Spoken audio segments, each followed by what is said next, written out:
Good thing Ford made that so easy, right? Why are you so close? What are you doing? Bro. Why is it bubbling? We've already got a puddle here. We're gonna utilize that. What is going on, guys? Welcome back to the channel. So we are going to be jumping back on the turbo build for the Mustang today. First thing I want to go ahead and start with is getting all these wires out of the way. And to do that, we're gonna have to take all these grounds loose and then possibly some of these other ones in the fuse box here and just kind of see if we can get that harness over to the side and away from the header.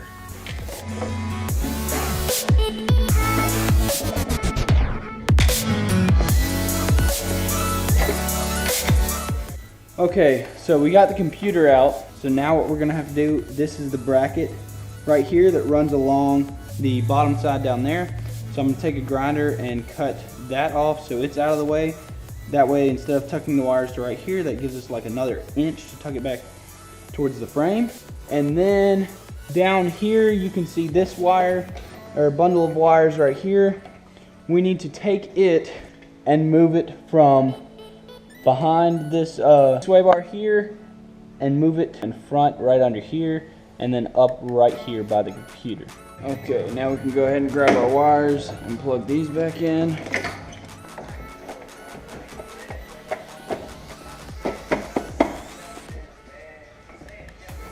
Okay, now we should be able to tuck that wire up under there. Alright guys, so I actually ended up taking all of the bolts out of this sway bar here. And now I'm going to, let's see if I can pull it up out of the way.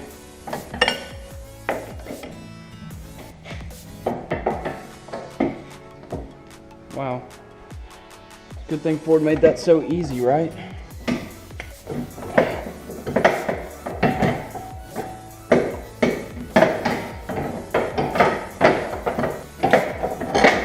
Okay, slide it over that way. Now, it's crazy that I did all of that work just to take the wire and go like that. Just to simply move a wire from one side of the bar to the other. Alright, so now that we have this bundle of wires on this side of the sway bar, we now should have room. Of course, I'm going to have to wrap it. Let's see, let's get all this out of the way. I'm going to have to wrap it, but we should have room to push this all the way over to the side here. Get that wire up out of the way. Push this all the way over to the side here, and it looks like we have clearance there because the header's gonna come up right around here. Let's try to stick it in there and see what happens. All right guys, so I just ran up to the store here. This oil temperature sensor, it screws into the side of the block. So it's checking the temperature of the oil. So basically what I did was I got a T-fit in here, and this is going to screw into the side of the block. Then it'll check the temperature here and send that to the computer. And then I've got a fit in here to convert it from pipe thread to AN fitting type style. And then this is going to be the feed line here, and this big line is going to be the return line. And I have a fitting for this. This I'm going to have to drill a hole into the side of the oil pan and tap it with these threads here to put it in to send oil back to the oil pan. I'm not sure how well you're going to be able to see that, but where those threads are right up there is where it goes in. So basically right in front of the motor mount is where it sits. So I'm going to try to thread that in there like this, and then I'm going to put the fit in here. Alright guys, as you can see up in there, we got it mounted in there. So now all I've got to do is go up to the top and screw in the line from the top, then run it to the turbo. Now looking at it from the top side here, it would be a lot easier if you did it before you put the headers on. You can see right down in there, right beside the headers. So it goes into the block right there, and then the line is there on top, and I put the sensor there in the back behind everything. So then all I'm going to do is just probably run it right up with these wires right here alongside the block right there, and then I'll connect it to the turbo right here. Alright guys, so we got everything bolted up and just kind of mocked up for now. The wastegate here, it's going out right underneath the driver's seat. We got the oil feed line hooked up. We just have to finish hooking up the return line down there. So the turbo is basically gonna sit right about there. You know, we had to cut the frame a little bit right there, but that's where the turbo is gonna sit. And of course, we're gonna have to cut off the top of the exhaust pipe there. But that'll be later. We're gonna leave the hood off for a week or so just till we get everything fine-tuned.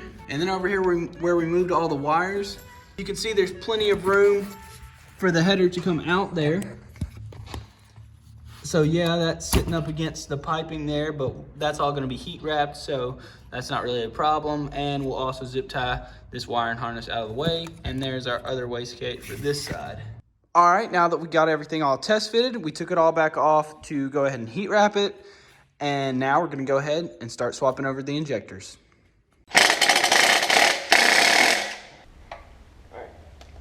So now we got them all out. Since we've already got a puddle here, we're gonna utilize that. All right, now, Jordan Lee's calling you. Hey, this is funny. This is the second time I've been recording and you've answered the phone. Oh, you're making a video right now? Yes, sir. Yeah. 1. There's not really much difference in these, is there?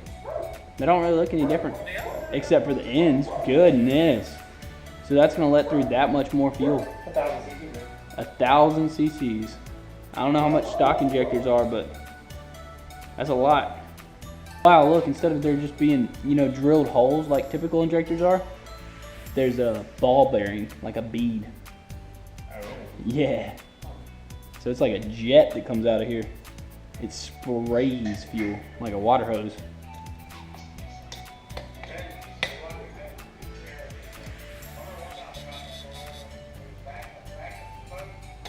All right, guys, we got the new injectors in and the fuel rails back installed in place and all the lines hooked back up. So when we start it up, we'll check for leaks, see if we're leaking any fuel anywhere.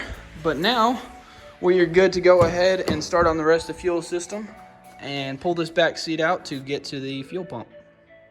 There, right close to the center of the seat, there's this little bracket that you push in right there and you're able to pull up on the seat. You should be able to see it now. Just a little tab, you should feel it. It's just a little button, you push it in. You push it in on that side. There we go, pulls up the whole seat there. Oh look, looks like someone's taken this out before. That's good. Now we got some light in here, what else we got? So let's see, let's total up everything. So we got some kind of cap here. We got a bolt, a socket, some kind of little thing for a clip. Some other nut here that looks like it's been cut with a grinder. All this was back in the back seat. Oh well. Be all right. On a better note, look at those cock welds. Yeah, look at this one. All right, anyway, so you just pull this little red tab out here. It's easier with a screwdriver. And then you just push that tab in, unplug that. Now this is gonna get fuel everywhere. Tuck a rag under here. And then you take this little red clip, and it's easier if you turn the line both sides of the clip and you pry out and up like that and try not to break it. Mess. Not really that bad. Forgot to mention, I think you're supposed to have less than half a tank. I'm pretty sure this tank is full. So, we have an issue. We got the ring loose. Ian wasn't recording. I don't know why. Because you were taking forever taking that ring off. By the way, that's how it works. No matter how easy they make it look on YouTube, it's not easy. It does not come off that easy.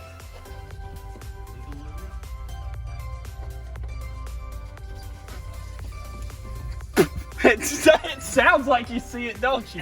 Wow, that all missed. You have to make it for under. it to stop and then put the plug underneath it.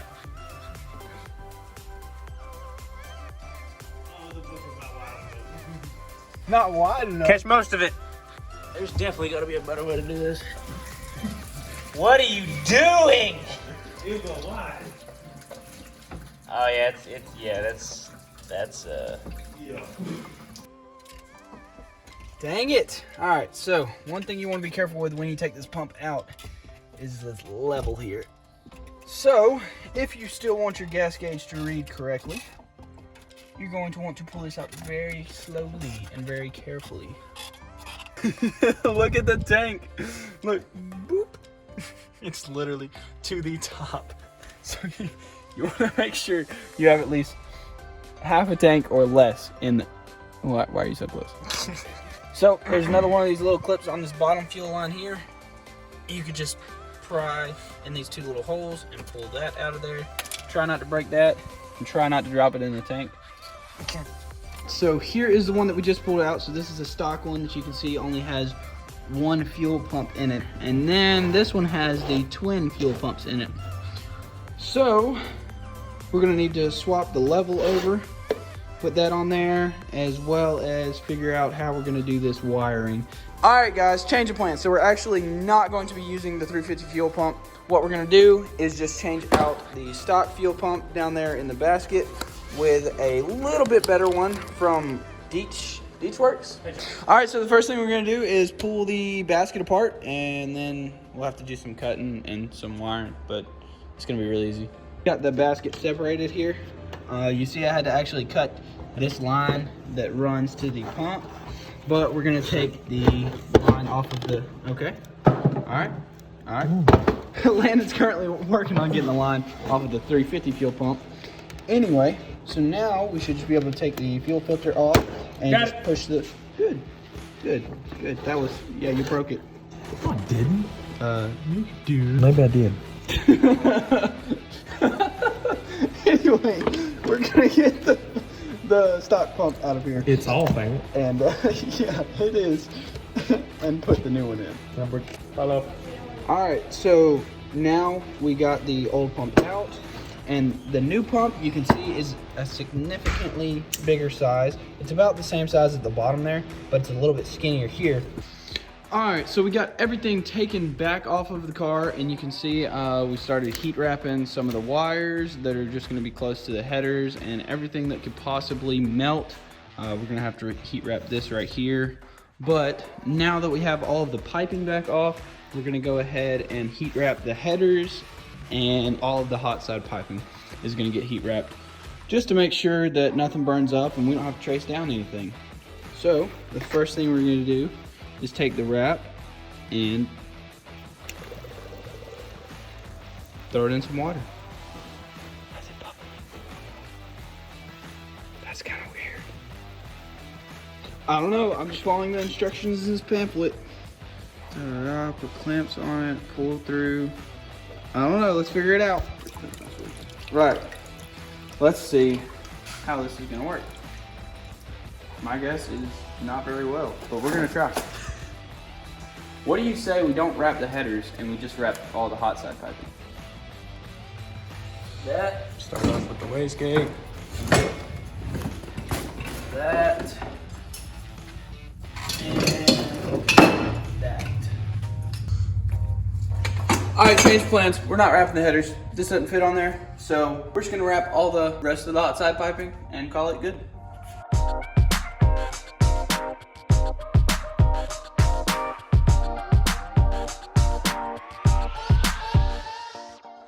Okay guys, this process is kind of time consuming. It's really not too bad, but here we go. There's one pipe done.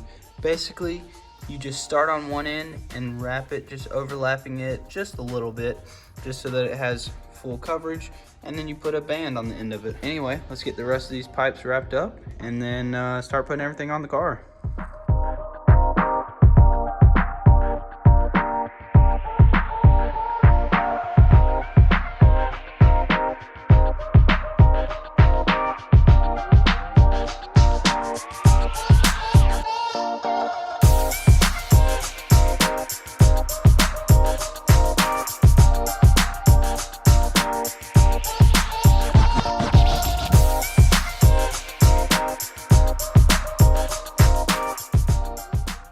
All right guys, so we finally got everything all wrapped up, all of the wires heat wrapped, all of the piping heat wrapped, but it did end up getting late on us. So that's gonna be a wrap for today's video, guys. Stay tuned for part 3. Hopefully that's gonna be where we put everything on and try to start it up and see what happens. That's not gonna be a video that y'all wanna miss, so mash that subscribe button and turn on your notifications. Until next time.